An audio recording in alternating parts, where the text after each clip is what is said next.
నేపాల్లో జరిగిన పరిణామాలు, వాటి వెనకాల ఉన్నటువంటి వాస్తవాలు పార్థసారథి పొట్లూరు గారికి సంబంధించినటువంటి ఒక కథనం చూద్దాం. నేపాల్లో రాజకీయ ఆర్థిక సంక్షోభం మోడెస్ ఆఫ్ అప్రెండి చూస్తే డీప్ స్టేట్ వైపు వేళ్ళు చూపిస్తున్నాయి. కాదు, ఇది భారత్కి చెందిన రా ఆపరేషన్ అని కూడా అంటున్నారు. నిజానిజాలేంటో చూద్దాం. సూత్రధారి బాలేంద్ర షా నేపాల్ రాజధాని కాఠ్మండుకి ఏ రాజకీయ పార్టీకి చెందని స్వతంత్ర అభ్యర్థిగా మేయర్ పదవి కోసం పోటీలో గెలిచి కాఠ్మండుకి మేయర్ అయ్యాడు. బాలేంద్ర షా 35 ఏళ్ల యువకుడు. కాఠ్మండు మేయర్ అయిన బాలేంద్ర షా ఇచ్చిన పిలుపు మేరకు నేపాల్ యువకులు వేల సంఖ్యలో రోడ్ల మీదకి వచ్చి విధ్వంసం సృష్టించారు. నేపాల్ పోలీస్ సైన్యాన్ని కూడా లెక్క చేయకుండా పార్లమెంట్ భవనానికి, ప్రధానమంత్రి ఇంటికి, ఇలా అధికార ప్రతిపక్ష రాజకీయ నేతల ఇళ్ల మీద దాడి చేసి వాళ్ళ ఇళ్లలో ఉన్న ఖరీదైనటువంటి వస్తువుల్ని దోచుకుని చివరికి నిప్పు పెట్టారు.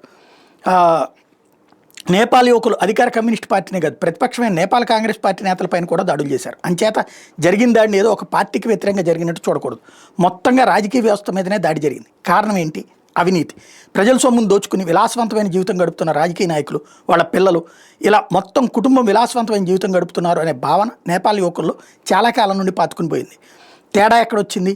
Social media, Facebook, Instagram, TikTok, ఇలా అన్ని ప్లాట్ఫామ్స్లో రాజకీయ నాయకులు కుటుంబ సభ్యులు వీడియో, ఫోటోలు షేర్ చేస్తూ, చూసారా నా కొత్త ఇంపోర్టెడ్ కారు ధర 50 లక్షలు, కొత్త సోఫా సెట్ ఎట్లే నుండి తెప్పించాం ధర 20 లక్షలు అంటూ యువకుల్ని రెచ్చగొట్టే విధంగా పోస్టులు పెడుతూ రావడమే అశాంతికి మూల కారణమైంది. నేపాల్ రాజకీయ పార్టీ నేతల కూతుళ్ళు, అల్లుళ్ళు, కొడుకులు, కోడళ్ళు, మనవరాళ్ళు విదేశాల్లో విందులు, వినోదాలతో కాలక్షేపం చేస్తున్న వీడియోలు, ఫోటోలు గత కొంతకాలంగా సోషల్ మీడియాలో వైరల్ అవుతూ వస్తున్నాయి. ఒక పక్క తమకు ఉద్యోగ అవకాశాలు లేక ఇబ్బందులు పడుతుంటే, మరోవైపు రాజకీయ అవినీతితో వాళ్ళ పిల్లలు రాజభోగాలు అనుభవిస్తున్నారనే భావన క్రమంగా పెరుగుతూ వచ్చింది. నెపో కిడ్స్, కరప్టెడ్ పొలిటీషియన్స్ పేరుతో సోషల్ మీడియాలో ప్రచారం జరుగుతూ వస్తున్న నేపథ్యంలో 13 నుంచి 23 మధ్య వయసు ఉన్న యువకులు ఆవేశంతో రోడ్ల మీదకి రావడం జరిగింది. పిడుగుకి తద్దినానికి ఒకే మంత్రం అన్నట్టుగా ప్రధాని కేపీ శర్మ ఓలీ సోషల్ మీడియా మీద నిషేధం విధించాడు. ఎందుకంటే సమాచార మార్పిడి వల్లనే అశాంతికి మూల కారణమని భావించి నిషేధం విధించడంలో కూడా పక్షపాతం చూపించాడు. ఫేస్బుక్, ఇన్స్టాగ్రామ్, వాట్సాప్, యూట్యూబ్, ఎక్స్ల మీద నిషేధం విధించి చైనా టిక్టాక్ను వదిలేశాడు. దాంతో యువకుల్లో అసహనం పెరిగి అది చివరికి హింసకి దారితీసింది. టార్గెట్ ఎవరు? వాళ్ళు వీళ్ళు అనే భేదం లేకుండా అన్ని రాజకీయ పక్షాల నాయకులు, వాళ్ళకి వంత పాడుతున్న మీడియా హౌస్లు యువకుల టార్గెట్లోకి రావడమే కాదు, మీడియా సంస్థల మీద కూడా దాడి చేసి తగలబెట్టారు. ప్రధాని కేపీ శర్మ ఓలీ రాజీనామా చేస్తున్నానని ప్రకటించాక కూడా యువకులు శాంతించలేదు సరిగదా, ఏకంగా ప్రధాని నివాసం మీద దాడి చేసి నిప్పు పెట్టారు. సైన్యం శాంతి భద్రతలు తమ చేతుల్లోకి తీసుకున్నా కూడా హింస ఆగలేదు. నేపాల్ సుప్రీంకోర్టు కూడా వదలలేదు యువకులు. జంజీ ఆందోళన. ఏమిటి జంజీ పదప్రయోగం? మనం జడ్ అని అంటాం, కానీ పాశ్చాత్య దేశాల్లో జడ్ని జీ అని పిలుస్తారు. ఈ జనరేషన్ జెడ్ వెనక ఉన్న కథ ఏంటి? ఒక్కో తరం జనరేషన్కి ఒక్కో పేరు పెట్టి పిలవడం అనేది కెనడాకి చెందినటువంటి రచయిత డగ్లస్ కూప్లాండ్ తన పుస్తకం generation X tales for an accelerated culture పుస్తకంలో ఆయా కాలాల్లో పుట్టిన వాళ్ళకి జనరేషన్ ఎక్స్ లాంటి అక్షరాలను తగిలించి వాడటంతో మొదలైంది. కాబట్టి ఈ ఒరవడికి ఆద్యుడిగా చెప్తారు. అఫ్కోర్స్ డగ్లస్ కూప్ రాసిన పుస్తకం అన్ని దేశాల వాళ్ళు చదవదగ్గదే. ఎందుకంటే ఫలానా సంవత్సరం పుట్టిన వాళ్ళ కాలంలో అప్పటి సంస్కృతి సాంప్రదాయాలు, చరిత్ర, టెక్నాలజీ, కుటుంబ వ్యవస్థ లాంటి అంశాలని వివరంగా చెప్తాడు డగ్లస్. కానీ ప్రధానంగా ఇక్కడికి ఇది కెనడియన్, అమెరికన్ సంస్కృతి, టెక్నాలజీలని ఆధారంగా చేసుకుని రాశాడు. కానీ అదే కాలంలో మన దేశంలోని టెక్నాలజీ, సంస్కృతి, ఆర్థిక స్థితిగతుల్ని బేరీజు వేసుకుంటే మనకు కూడా కనెక్ట్ అవుతుంది. ఆయా జనరేషన్లకు చెందిన వాళ్ళ ఐక్యూ ఎలా ఉండేదో కూడా తెలుస్తుంది. మన పైన తరాల వారి కృషి వల్లనే కదా ఇప్పటి టెక్నాలజీని మనం అనుభవిస్తున్నాం. మొబైల్ కాదు కదా, కనీసం ఇంట్లో రేడియో లేని తరం నుండి కొత్త ఆవిష్కరణ జరిగినాయి. 1946, 64 మధ్య పుట్టిన వారిని బేబీ బూమర్స్గా వ్యవహరించాడు డగ్లస్. రెండో ప్రపంచ యుద్ధం 1945 ముగిశాక పుట్టిన వాళ్ళకి అక్కలు, అన్నలు, తమ్ముళ్ళు, చెల్లెళ్ళు ఎక్కువ మంది ఉండేవాడు. కనుక కుటుంబ వ్యవస్థ ఎలా ఉండేదో వివరిస్తాడు. జీవితం చాలా నింపాదిగా ఉండేది అప్పట్లో. రెండో ప్రపంచ యుద్ధం ముగిసిన తర్వాత అన్ని దేశాల్లో జననాల రేటు ఎక్కువగా ఉండేది. ఇది మన దేశానికి కూడా వర్తిస్తుంది. 1950, 64 generation baby boomers, 65, 79 generation X, 80, 94 generation millennials, 95, 2009 generation Z ఇప్పుడు ట్రెండింగ్లో ఉంది. 2010, 14 జనరేషన్ ఆల్ఫా, 2025 జనరేషన్ బేటా. నేపాల్లో ప్రస్తుత సంక్షోభానికి అమెరికా, చైనాలే ప్రధాన కారణం. డీప్ స్టేట్ ఆనవాళ్లు చెరిపేసినా చెరిగిపోయేగా హామీ నేపాల్ అనే ఎన్జిఓ సంస్థ ఇచ్చిన పిలుపుకి తోడుగా కాఠ్మండు మేయర్ బాలేంద్ర షా మద్దతు తోడవగా ప్రస్తుత హింస చెలరేగింది.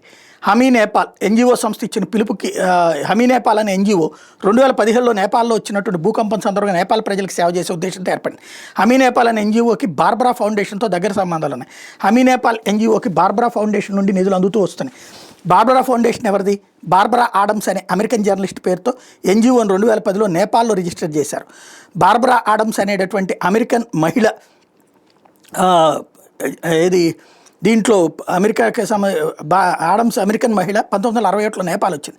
అంతకుముందు అంటే నేపాల్ రాకముందు ఒక 10 ఏళ్ల పాటు ఎట్లేలో రోమ్ నగరంలో ఉంది. 1961లో బార్బరా ఆడమ్స్ రోమ్ నుండి కాఠ్మండు వచ్చే సమయానికి ఆ వయసు 29 ఏళ్ళు. మరియు అప్పటికి తను జర్నలిస్ట్ కాదు, కేవలం ఒక టూరిస్ట్గా నేపాల్ వచ్చింది. 1961లో కాఠ్మండు నగరం రోడ్ల మీద రిక్షాలు, సైకిళ్ళు, గుర్రబండ్లు తిరుగుతుండే. కానీ బార్బరా ఆడమ్స్ మాత్రం సన్బీమ్ కన్వర్టబుల్ కారులో కాఠ్మండులో తిరుగుతూ అందరిని ఆకర్షించేది. అదే సంవత్సరం బ్రిటన్ రాణి ఎలిజబెత్ నేపాల్ పర్యటన ఉండటంతో ఒక ఇటాలియన్ పత్రిక కవర్ స్టోరీ రాయడం కోసం కాంట్రాక్ట్ తీసుకోవడంతో జర్నలిస్ట్కి అవతారం ఎత్తింది. అలా బ్రిటన్ రాణి నేపాల్ పర్యటన కోసం ఉద్దేశించిన బృందంలో బార్బరా ఆడమ్స్ ఒక సభ్యురాలు అయిపోయి ఏకంగా నేపాల్ రాజు ప్యాలెస్లోకి వెళ్లేందుకు అర్హత దొరికింది. ఇంకేముంది, ఒక అమెరికన్ బ్లూ కళ్ళ అందమైన మహిళ రాయల్ కోర్ట్ బార్ అండ్ రెస్టారెంట్లో ఖరీదైన మద్యం చేస్తూ సిగరెట్ కాలుస్తూ ఉంటూ ఉన్న సందర్భంలో నేపాల్ రాజు రాణి గారి దృష్టిలో పడింది. అంతే, మిషన్ అకంప్లిష్డ్. తన 85వ ఏట మరణించే వరకు నేపాల్లోనే ఉండిపోయింది. బార్బరా ఆడమ్స్ అంటే నేపాల్లో తెలియని వాళ్ళు ఉండరు. ఖాళీగా ఉండడం దేనికని ఒక ట్రావెల్ మ్యాగజైన్ పెట్టి విదేశీయులు నేపాల్లో చూడదగ్గ ప్రదేశాలని ఆ పత్రికలో పొందుపరిచేది. అట్లాగే విదేశీయుల కోసం ట్రావెల్ ఏజెన్సీ నిర్వహించేది. బార్బరా ఆడమ్స్ 2015లో చనిపోయిన తర్వాత బార్బరా ఫౌండేషన్ స్థాపించారు. అఫ్కోర్స్ బార్బరా ఫౌండేషన్లో కనిపించే మొహాలు నేపాల్ వాళ్ళవే. నేపాల్ హిందూ దేశం కనుక నిమ్న కులాలని ఉద్ధరించడానికి ఆయన ఎన్జిఓ స్థాపించామంటారు. కానీ నిజంగా అదే ఉద్దేశం ఉంటే 1961 నుంచి 2015 వరకు నేపాల్లోని సగం జనాభాని ఉద్ధరించి ఉండాల్సింది కదా.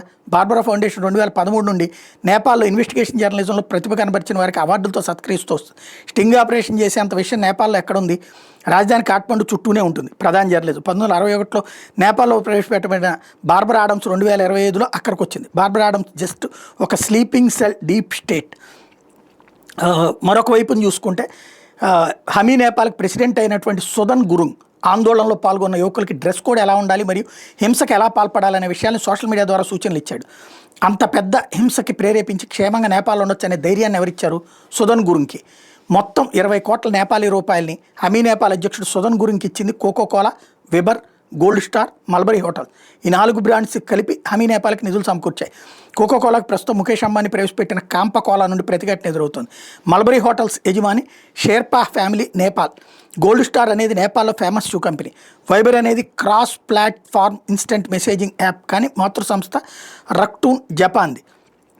20 కోట్ల రూపాయలు హమీ నేపాల్ సంస్థకు సమకూరాయి. ఇంతవరకు బాగానే ఉంది. కానీ హిల్టన్ 5 స్టార్ హోటల్ తగలబెడతాయి. అది 3 రోజుల వరకు మంటల్లోనే ఉందంటే మంట పెట్టడానికి వాడింది డీజిల్, పెట్రోల్ కాదు, మరి ఏదో కెమికల్. పెట్రోల్ డీజిల్తో నిప్పు పెడితే 3 గంటల్లోనే మంటలు అదుపులోకి వస్తాయి. 5 స్టార్ హోటల్స్ని కలపతో కట్టరు, కానీ 3 రోజుల వరకు మండుతూనే ఉంది. ఆ కెమికల్ కాంపౌండ్ ఎవరు సప్లై చేశారు? విద్యార్థులు కేవలం రాజకీయ నాయకులు వాళ్ళ ఇళ్లను టార్గెట్ చేస్తే ఇంకోవైపు ప్రజల ఆస్తుల మీద దాడి చేసి దోచుకుపోయింది ఎవరు? బాలేందర్ షా 2024లో అమెరికా వెళ్ళి అక్కడ నేపాల్ అమెరికా రాయబారిగా పనిచేస్తున్న డీప్ థామ్సన్ని కలిసి కొద్ది రోజులు గడిపి నేపాల్ తిరిగి వచ్చాడు. నేపాల్ అమెరికా రాయబారిగా పనిచేస్తున్న డీప్ థామ్సన్ని కాఠ్మండులోనే బాలేందర్ షా కలిసి ఉండొచ్చు కదా, అమెరికా ఎందుకు వెళ్ళినట్టు? ఇక్కడే బాలేందర్ షా కంటే డీప్ థామ్సన్ ప్రమాదమైనవాడు. Dean Thomson degree in strategic studies అనే అంశంలో నేషనల్ వార్ కాలేజీ నుండి పట్టాపుచ్చుకున్నాడు. జంజీని ఉపయోగించుకుని రెజ్యూమ్ చేంజ్ అంటే ప్రభుత్వాన్ని ఎలా మార్చవచ్చో డీన్ థామ్సన్ నుండి నేర్చుకోవని వచ్చాడు బాలేందర్ షా. ప్రభుత్వాన్ని మార్చగలిగాడు, కానీ తెర వెనక ఎవరో బాలేందర్ షాకి అడ్డుపడ్డారు, నేపాల్ ప్రధాని కాకుండా. ఇకపోతే టెరెన్స్ అర్వెల్లే జోక్సన్. ఈ Arvelle Jackson American senior special operations officer. Business visa మీద బంగ్లాదేశ్ వచ్చాడు, కానీ అనూహ్యంగా ఢాకాలో 5 స్టార్ హోటల్లో హత్యకు గురయ్యాడు సెప్టెంబర్ 2న. హత్య ఎవరు చేశారు, ఎందుకు చేశారు వివరాలు బయటికి రాలేదు ఇంతవరకు. ఢాకాలో ఒక సిఐ ఏజెంట్ని హత్య చేసేంత ధైర్యం ఎవరికి ఉంటుంది?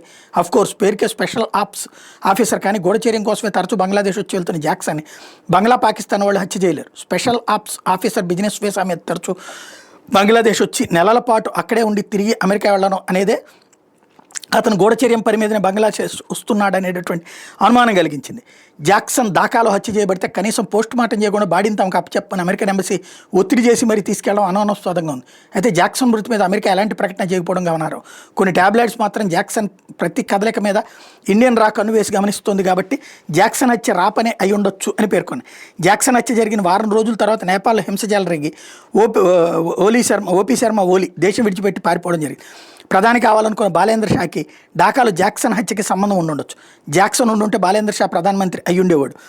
బహుశా నాటకం జరుగుతున్నదని తెలిసి క్లైమాక్స్ దాకా ఆగి చివరిలో జంజీ చేత సుశీలా కర్కిని ప్రధానిగా చేయించడం అనేది డీప్ స్టేట్కి మింగుడుపడని చర్య. ఇది నిజంగా రా ఆపరేషన్ అయితే మనం అభినందించాల్సిందే. మా సరిహద్దు దేశంలో మీ ఆటలు సాగో. బహుశా జాక్సన్ హత్య విషయంలో మింగలేక కక్కలేక ఈరోజు G7 దేశాలను భారత్ మీద ఆంక్షలు విధించమని డీప్ స్టేట్ ఒత్తిడి తెచ్చి ఉంటుంది.